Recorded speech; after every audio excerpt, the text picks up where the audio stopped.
नमस्कार साथियों, मैं कृष्ण कुमार सारण, प्रदेश अध्यक्ष राष्ट्रीय लोकदल राजस्थान, एक बार पुनः आप लोगों के मध्य उपस्थित हुआ हूं। अभी हाल ही में केंद्र सरकार द्वारा 3 अध्यादेश लाए गए हैं, जिन्हें आनन फानन में राष्ट्रपति जी ने मंजूरी भी दे दी है।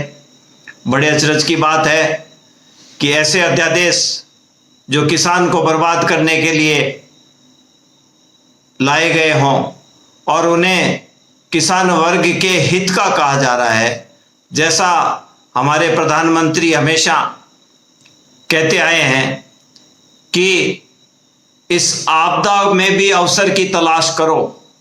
यानी इस आपदा के इस कठिन समय में इस देश के सारे संसाधनों को लूट लो और किसान वर्ग जिसने इस आपदा के समय में ये प्रमाणित किया कि देश की अर्थव्यवस्था जो पूरी डूब गई, उसमें सिर्फ किसान एक ऐसा था जिसने अर्थव्यवस्था को बचा के रखा और देश को भूखमरी और बुरे हालातों से निकालने में कंधे से कंधा मिला करके अग्रणी पंक्ति में किसान वर्ग का व्यक्ति खड़ा रहा। उस किसान वर्ग के व्यक्ति को आपदा में अवसर के नाम पर बर्बाद करने के लिए 3 अध्यादेश लाए गए, जिसका हम सबको बड़ा खेद है और हम सबको डट करके इसका मुकाबला करके इसको वापस कराने के लिए एकजुट होने की आवश्यकता है। ये 3 अध्यादेश जो लाए गए हैं, उसमें पहला एक देश एक कृषि मार्केट शब्द कहा गया है। यानी पूरे देश को एक कृषि मार्केट बनाया जाए, बाजार बनाया जाए, और बाजार सिर्फ बड़े पूंजीपतियों के लिए और बड़े लोगों के लिए बनाने की बात है और फायदे की बात किसान की कही जा रही है, जहां किसान के फायदे की कोई लेस मात्र भी बात नहीं है। हमारे यहां पर एपीएमसी यार्ड के मार्फत हमारे यहाँ पर खरीद होती है, यानी मंडियों में हमारी खरीद होती है और उसमें मिनिमम सपोर्ट प्राइस एमएसपी जो होती है वो किसान द्वारा सरकार द्वारा तय की जाती है। उस पर सरकार कुछ धान खरीदती है, जिसको इन्होंने धीरे धीरे खरीदना कम कर दिया और अब कह रहे हैं कि अब कोई भी व्यक्ति, कोई भी कंपनी, कोई भी सुपर बाजार जिसके पास पैन कार्ड हो, वो किसान से कहीं पर भी कोई भी उत्पाद खरीद सकता है और कितनी भी लिमिट में खरीद करके स्टोर कर सकता है। यानी जो हमारी मंडियों का सेटअप है, जो हमारे मंडियों के यार्ड है, जहां पे सरकार के सुपरविजन के अंदर माल खरीदा जाता है, वो सारा खरीदना बंद हो जाएगा और एमएसपी निश्चित तौर से किसान को देनी बंद कर दी जाएगी। यानी किसान का शोषण, इस देश का शोषण करने के सारे रास्ते खोल दिए गए हैं इस अध्यादेश के मार्फत। और यही नहीं, बड़े अचरज की बात है, किसान की मांग रही है कि उसको एमएसपी पूरी दी जाए, जो स्वामीनाथन आयोग की रिपोर्ट के उसके अनुरूप C2 प्लस 50% के हिसाब से एमएसपी दी जाए। उसके ऊपर कहीं भी बात केंद्र सरकार करने को तैयार नहीं। भाषणों में पूरे देश को बेवकूफ बनाने के लिए मीडिया के मार्फत किसान को, भाइयों और बहनों, एमएसपी पूरी मिलनी चाहिए कि नहीं मिलनी चाहिए जैसे भाषण लक्ष्यदार झूठ बोल करके और किसान को गुमराह कर करके सत्ता के अंदर आए हुए केंद्र सरकार ने ये जो धोखा दिया है, ये किसान वर्ग के बर्दाश्त करने लायक नहीं। अब एमएसपी पे खरीद का जब विवाद होगा, किसी व्यक्ति, कंपनी या सुपर बाजार वाले जो खरीदेंगे, विवाद होगा, तो उस विवाद के लिए आप न्यायालय में, कोर्ट में जाने के अधिकारी नहीं है। इस कानून के अंदर ऐसा प्रावधान किया गया और यह प्रावधान किया गया है कि 30 दिन के अंदर किसान और कंपनी का मैनेजर और एसडीएम एक कमेटी बनाएंगे जो 30 दिन के अंदर फैसला करेगी। वो फैसला नहीं करती तो जिला अधिकारी और एसडीएम कमेटी बना करके उसका 30 दिन में निस्तारण करेंगे। लेकिन साथ में शर्त डाल दी, किसान को किसी भी सूरत में कोर्ट में जाने का हक नहीं, न्यायालय में जाने का हक नहीं।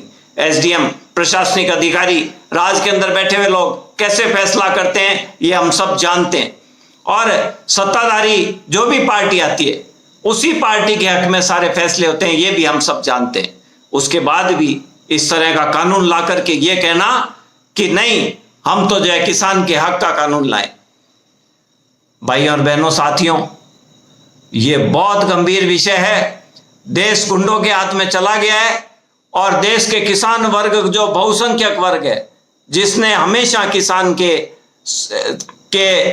चौतरफा रक्षा की है, चाहे वो बॉर्डर हो, चाहे अंदर किसान के बच्चों ने, चाहे देश के अंदर कोई आपदा हो, चाहे देश के अंदर कोई महामारी आई हो, उसमें किसान वर्ग का व्यक्ति अपने संपूर्ण निछावर करने के भाव से और मानव देश के भाव से हमेशा खड़ा रहा है और उसकी ईमानदारी से राष्ट्रभक्ति रही है।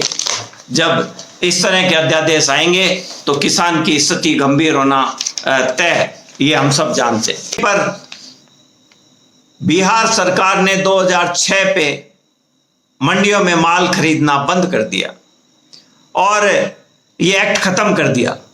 उस एक्ट खत्म करने का परिणाम यह हुआ कि सारी मंडियों की व्यवस्था, जिसको एपीएमसी यार्ड कहते हैं, वो सारी व्यवस्था खत्म हो गई और किसान जो है पूर्ण रूप से घाटे में आ गया और बिहार का किसान पूर्ण रूप से मजदूर बन गया।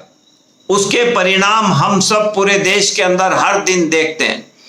कोई शहर, कोई बड़ा कस्बा ऐसा नहीं है जहां बिहार के किसान वर्ग के लोग मजदूरी करने के लिए नहीं आए हों। वो भुखमरी के कगार पे पहुंच चुके हैं और ये उसी 2006 में जो किए गए, जो बिहार में बदलाव थे, उसका परिणाम है कि आज बिहार का किसान मजदूर बन करके पूरे देश के अंदर दर दर की ठोकरें खा रहा है। ये उसी का परिणाम है और ये ऐसी स्थिति पूरे देश में करना चाहते हैं ताकि बड़े पूंजीपति, अडानी अंबानी ही नहीं है, खाली पूरी दुनिया के बड़े पूंजीपतियों ने, जिन्होंने सत्ता के ऊपर कब्जा कर लिया है, मुझे कहने में कोई संकोच नहीं है, वो सारे ये चाहते हैं कि किसान वर्ग मजदूर के रूप में परिवर्तित हो जाए और सिर्फ कंपनियां खेती करें या विदेशों से खाद्यान्न आयात करा करके मन चाहे कीमत के ऊपर इस देश के लोगों का शोषण किया जाए, उनको लूटा जाए और आमजन भी इससे त्रस्त रहेगा। इसलिए ये जो पहला इन्होंने कानून जो लाए हैं, ये निश्चित तौर से सारी खाली किसान के लिए नहीं, आम उपभोक्ता के लिए भी ये बहुत घातक साबित होगा। खाद्यान्न के दाम कंपनियों की मेहरबानी से अनाप शनाप कीमत पर पहुंचाए जाएंगे और सस्ती चीज मिलने के रास्ते बंद हो जाएंगे। किसान का उत्पाद सीधा कंज्यूमर तक पहुंचे तो किसान को 15-20% का अतिरिक्त लाभ होता है और कंज्यूमर को 15-20% सस्ता मिलता है। उसकी व्यवस्था करने की जगह किसान और कंज्यूमर को दोनों को बिल्कुल नींबू की तरह निचोड़ करके उसका शोषण करने के रास्ते इस अध्यादेश में खोजे गए।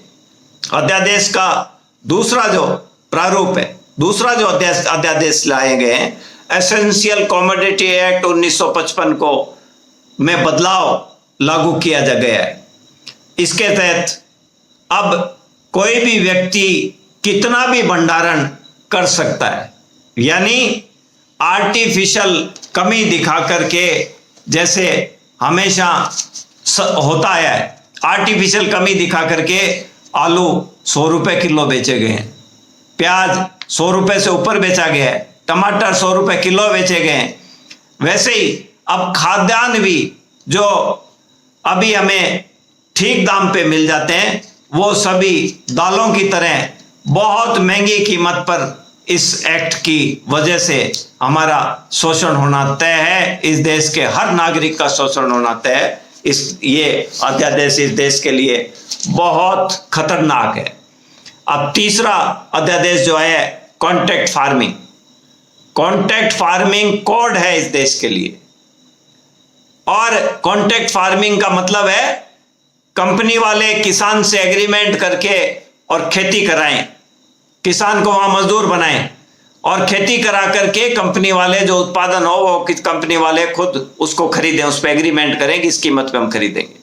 और जब खरीदने का समय आए तो 2 दिन 3 दिन रुक जाओ, हम मटेरियल उठाएंगे, और मटेरियल तब तक किसान का बचता नहीं है, खराब हो जाता है, फिर उसको आने पौने दामों में खरीदने की बात की जाएगी। और इसका एक उदाहरण अभी गत वर्ष गुजरात में देखने को मिला। गुजरात में एक पेप्सिको कंपनी ने कुछ किसानों से एग्रीमेंट करके वहां कुछ उत्पादन कराए, और उत्पादन कराने के बाद उस कंपनी ने खरीद नहीं की समय पर, उससे वो सारा जो उत्पाद था वो खराब हुआ, और उस कंपनी ने करोड़ों रुपए के मुआवजे के मुकदमे किसानों के ऊपर कर दिए। किसानों के संगठनों ने इकट्ठा होकर के उसका पुरजोर विरोध किया, तब वो कंपनी के मुकदमे वापस हुए और तब जाकर के उन किसानों को राहत मिली। ये इस कॉन्ट्रैक्ट फार्मिंग के परिणाम आने वाले हैं।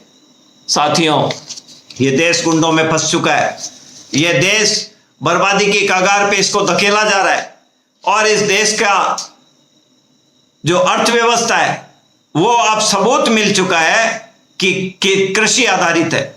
ये कहां का न्याय है कि हम पड़ोसी को देख करके अपना घर बसाएं?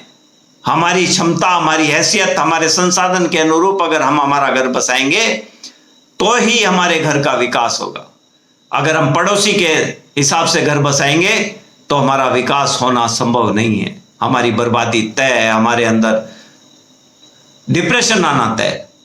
ये बड़े देशों के, विकसित देशों के पैटर्न को यहां पर लागू करके, इस देश के कल्चर के विपरीत लागू करके इस देश के विकास के झूठे सपने को दिखा रहे हैं। ये देश के साथ और आने वाली पीढ़ियों के साथ किसी भी सूरत में न्याय नहीं हो सकता। साथियों, मैं विनती कर सकता हूं, मैं एक स्वतंत्रता सेनानी परिवार का हूं, इसलिए मुझे पीड़ा बहुत ज्यादा है और मैं इन मुद्दों को समझता हूं, और इसलिए मैं इस देश को बर्बादी की तरफ धकेलते हुए देखना नहीं चाहता, और आप लोगों से भी विनती करता हूं कि हम सबको मिलकर के इन सब मुद्दों को उठा करके राजनीतिक दलबंदी और जातिगत जो दलबंदी है उससे ऊपर उठ करके किसानपन की भावना से एकजुट होकर के डट करके मुकाबला करना होगा। इसके अलावा और कोई रास्ता दूर दूर तक नजर नहीं आ रहा। आप लोगों से निवेदन है, आओ सब मिलकर के इस देश को बचाएं, इस देश को बर्बाद होने से बचाएं, आने वाली पीढ़ियों के शोषण होने से बचाएं। धन्यवाद, नमस्कार।